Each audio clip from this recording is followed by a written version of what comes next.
Welcome to Fat Bear Alpha. I'm your host, PB, the Battle Scarred Bear. Grab your cold wallet and a colder drink because we're diving into Saturday. Bitcoin, our old pal, decided to tease us like a Tinder date who ghosts after one good night. It tapped a juicy 97K this week, got everyone's hopes up for that six-figure run, and then slipped back to 96K over the weekend. The total crypto market cap is at $3 trillion, unchanged, like my opinion on altcoin shillers. 24-hour trading volume is down 24% to 60.3 billion.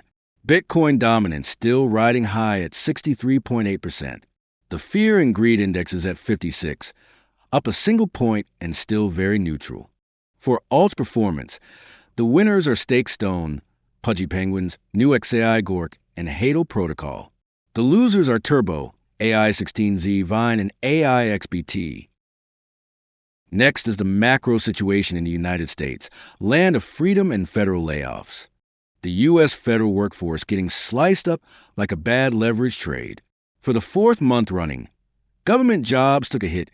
8,500 non-postal workers got the boot in April, bringing the 2025 total to over 23,000.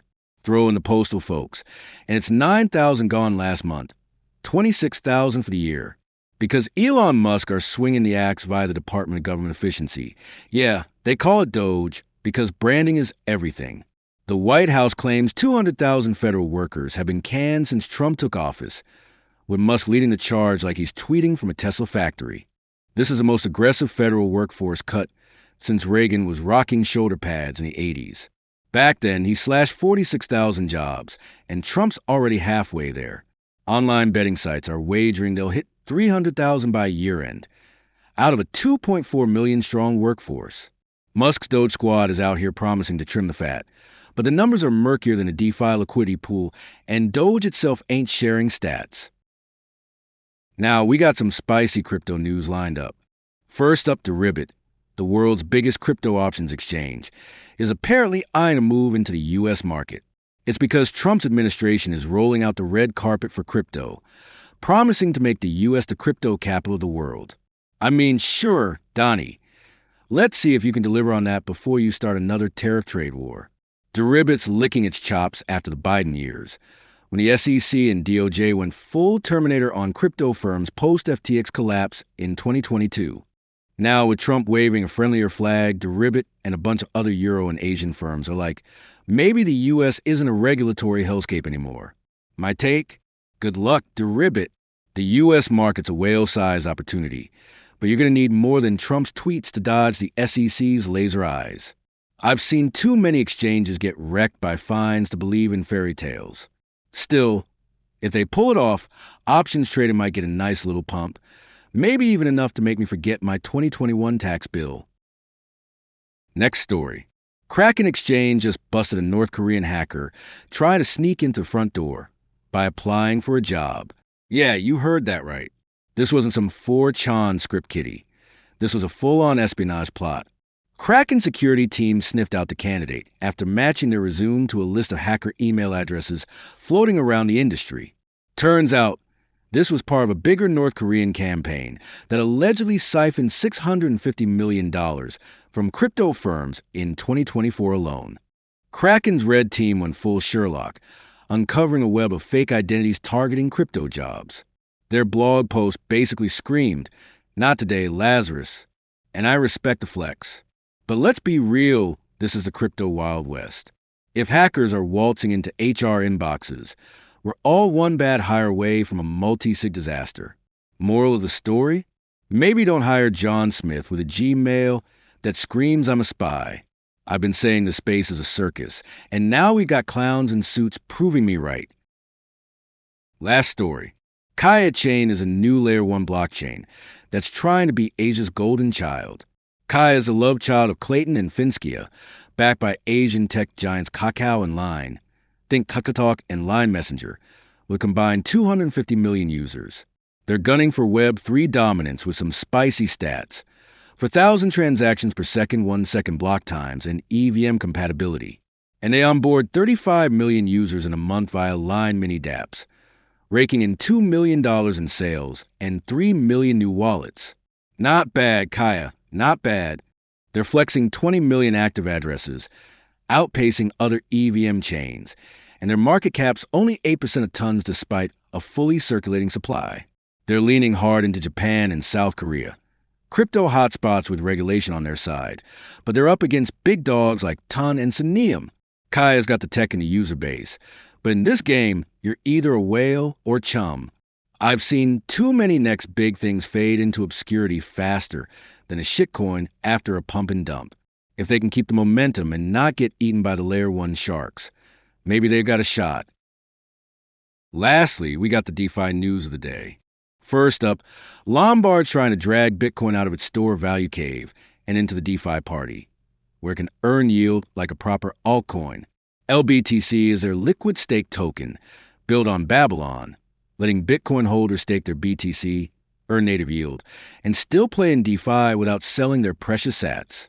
With Bitcoin's $1.8 trillion market cap, Lombard's betting that even a tiny slice of that pie could balloon DeFi total value locked. L-BTC is already a big fish, $1.9 billion in TVL, 52% market share, and 51,800 holders as of April 26. I gotta be a bit cynical though, since liquid staking means you're handing your BTC to a protocol, so you're basically trading counterparty risk for that sweet APY. I've seen too many secure protocols get hacked or rugged to fully trust this. Still, Lombard's got a $16 million seed round from Chain Capital and a security consortium to keep things legit. And there's a potential airdrop and long-term Bitcoin DeFi growth. Me? I'm intrigued, but I've been burned by future DeFi hype before. Next up, Sei Network's been making moves, but this time they're putting on their We Care hat. They recently set up a nonprofit foundation in the US, probably to look all respectable while they keep building their DeFi empire. I mean, come on, a nonprofit in crypto? That's like a wolf in sheep's clothing trying to convince you it's vegan. Sei's been pushing their layer 1 chain hard, and this foundation is likely a play to cozy up to regulators and maybe score some tax breaks while they're at it. They're all about promoting responsible blockchain use, which sounds nice. But I've been around long enough to know that nonprofits in crypto are often just PR stunts, or a way to funnel some funds while looking squeaky clean. Sei's got the tech chops, sure, but this move screams we're trying to look legit for the big money. If this foundation actually does something useful, like, I don't know, educating users not to ape into 1000% APY scams, then maybe I'll eat my words. Until then, I'm side-eyeing this harder than a sketchy liquidity pool. Last story, let's talk about SkateChain, the new kid on the DeFi block that's trying to make a splash with their private AMM. They just processed $4.4 million in volume, and they're strutting around like they invented decentralized trading. SkateChain's AMM is designed to work across multiple chains, EVM, Solana, even weird ones like MoveEM and Sway, keeping one pricing curve so you're not getting arbitrage screwed every 5 minutes. For $0.4 million sounds nice, sure, but let's put this in perspective. Uniswap does that kind of volume in, an hour? On a slow day? I've been in this game long enough to know that private AMM numbers are often just smoke and mirrors to lure in the FOMO crowd. And private AMM? Sounds like a VIP club where the bouncer's a smart contract and the drinks are overpriced gas fees. If SkateChain can scale this cross-chain dream without imploding or getting hacked, then maybe they got something. But for now, I'm filing this under cute flex. But wake me up when you hit $100 million. Keep an eye on their liquidity pools, though if they start attracting real volume, there might be some alpha to snipe. For our airdrop, we got one juicy opportunity on the table, Valhalla. Valhalla is a new DEX on MegaETH. They're offering perps and spot trading, all fully transparent, with performance that supposedly rivals the big boys.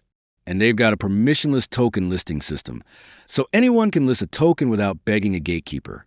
The Valhalla team hasn't officially confirmed any token, but the community's sniffing around because of their referral-based testnet system. They're in testnet mode, so early adopters who help test and hype the platform might get a slice of the GOD token pie. Start trading, try the perpetual futures and spot features, see if it's as smooth as they claim. If you're feeling extra, submit feedback on their Discord. Bug reports and suggestions might score you brownie points. And share your own referral code to drag your friends into this grind. Keep your eyes on the testnet, your wallet secure, and maybe don't spam your referral code too hard.